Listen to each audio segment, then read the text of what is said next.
न इसका महिमा मंडन करना, न ही इसे नकारना। यह सबसे महत्वपूर्ण बात है।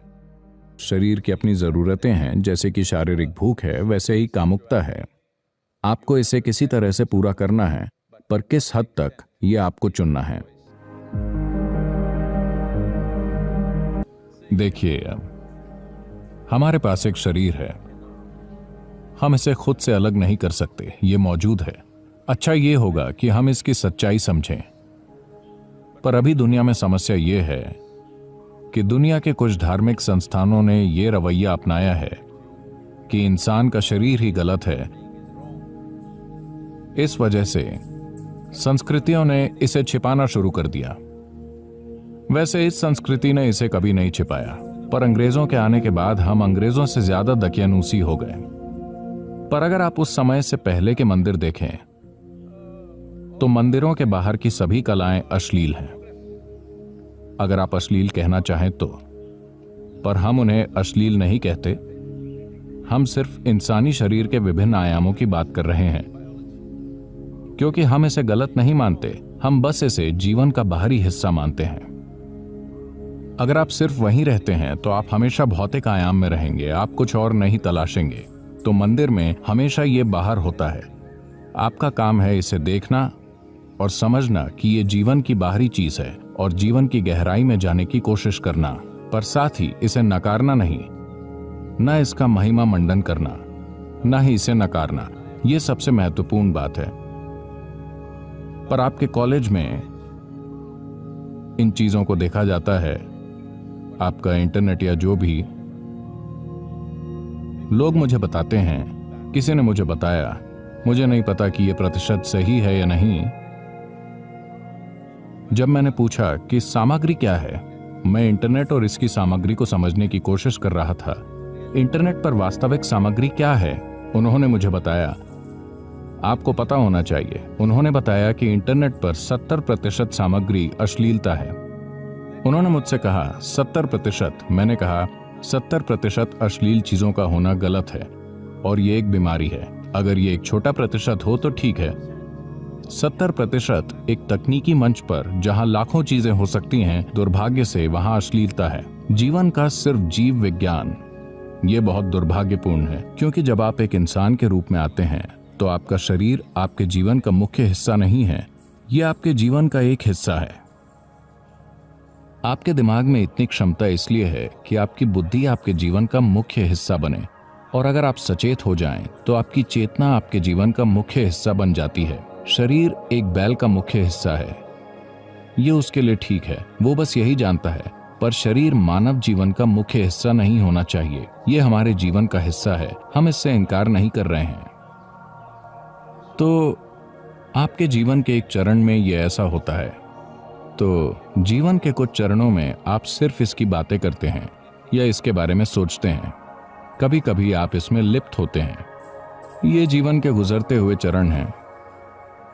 आपके लिए ये किस हद तक जरूरी हैं, इसे आप सबसे अच्छा तय कर सकते हैं।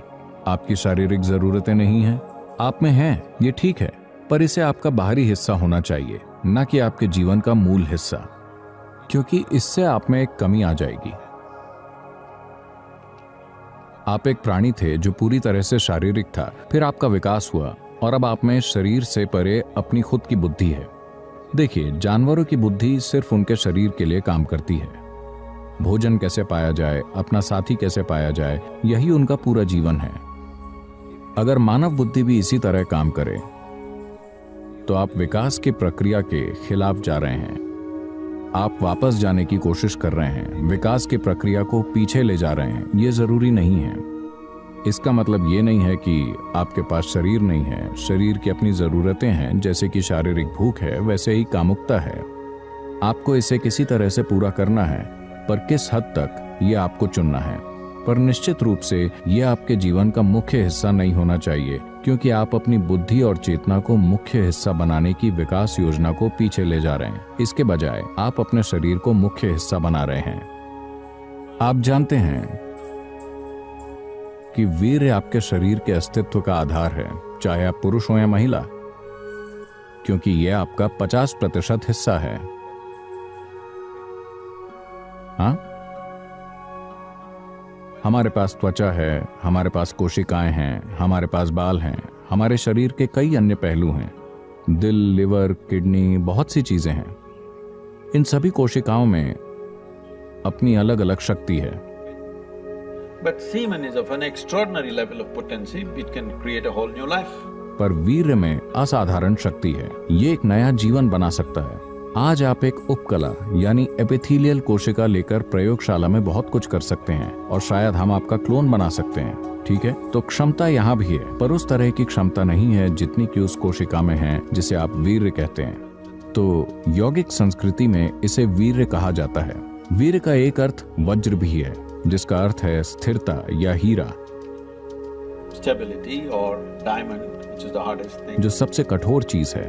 तो मानव शरीर में वीर्य को वज्र के समान माना जाता है। इसका मतलब है कि ये सबसे शक्तिशाली चीजों में से एक है। अगर आप इसका उपयोग करना जानते हो तो इसके उपयोग का एक तरीका है कि आप इससे बच्चे पैदा कर सकते हैं, ये एक बात है। अगर आप ये सवाल इसलिए उठा रहे हैं क्योंकि आप लोग इसे JNU की चादरों पर फैला रहे हैं, Okay. अगर आप ऐसा कर रहे हैं, आप जो कर रहे हैं वो कर रहे हैं, जिसे नैतिक रूप से आंका नहीं जाना चाहिए। मुद्दा ये नहीं है, सवाल ये है कि आपकी मजबूरी किस स्तर पर है।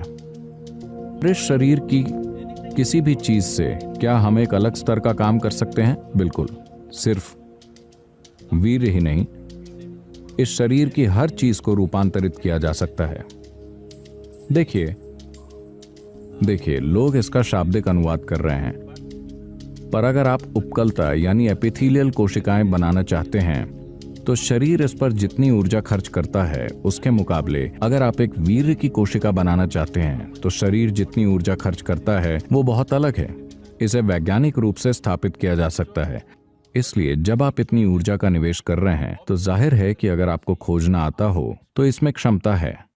लेकिन क्या आप में खोजने की क्षमता है? क्या आप खोज करने में सक्षम हैं? क्या आपके पास ऐसा करने के लिए जरूरी साधना और मार्गदर्शन है?